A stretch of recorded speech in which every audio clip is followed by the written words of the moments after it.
ណៃមានដឹងអត់ថាការងារបេះដូងណាគឺអ្នកបញ្ជូនឈាមទៅសរីរាង្គកាយណាអញ្ចឹងបើសិនជាបេះដូងវាអត់ដំណើរការត្រឹមត្រូវណាគឺឈាមវាអត់ទៅដល់ចុងដៃចុងជើងទេអញ្ចឹងធ្វើឲ្យស្ពឹកដៃស្ពឹកជើងហើយអាចស្លាប់បានណាហើយបើយើងក៏លេចទៅមើលប្រទេសនីមួយៗគឺសិតតែមានបេះដូងនៅកន្លែងណាអនឡាញមានចាប់អារម្មណ៍មកថាប្រទេសមួយណាក៏ដោយក៏ត្រូវមានទីក្រុងមួយដែរអត់មានប្រទេសណាដែលអត់មានទីក្រុងណាសំបីសិង្ហបុរីគឺទីក្រុងសិង្ហបុរីហ្នឹងហ្មងអញ្ចឹងប្រទេសត្រូវតែមានទីក្រុងមួយណាអញ្ចឹងទីក្រុងគឺជាបេះដូងរបស់ប្រទេសហ្នឹងឯងទីក្រុងមិនជាបេះដូងរបស់ប្រទេសហីអញ្ចឹងត្រូវមានកម្លាំងគ្រប់គ្រាន់ណាដើម្បីបញ្ជូនឈាមទៅខេត្តទៅអីអញ្ចឹងហើយបានក្រុមហ៊ុនធំ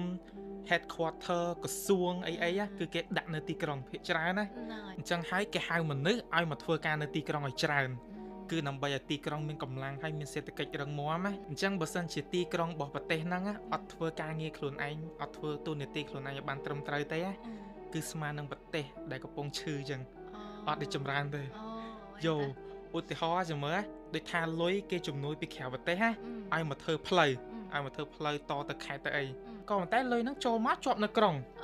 គឺក្រុងអត់ធ្វើការអញ្ចឹងមានថាអត់ចំបាច់លុយហ្នឹងឲ្យទៅដល់ខេត្តមានន័យថាដូចស្ទះទៅសៃបេះដូងអញ្ចឹងដូចថាលុយចូលមកអញ្ចឹងក្រសួងត្រូវបែងចែកយកលុយនេះទៅអភិវឌ្ឍនៅនេះហើយនៅពេលដែលបេះដូងអត់បាញ់ឈាមឲ្យកោសិកាចាប់ផ្ដើមងាប់នៅពេលដែលទីក្រុងអត់ធ្វើការអ្នកនៅតាមខេត្តចាប់ផ្ដើមយ៉ាប់ទៅចាំបានយ៉ាប់ទៅ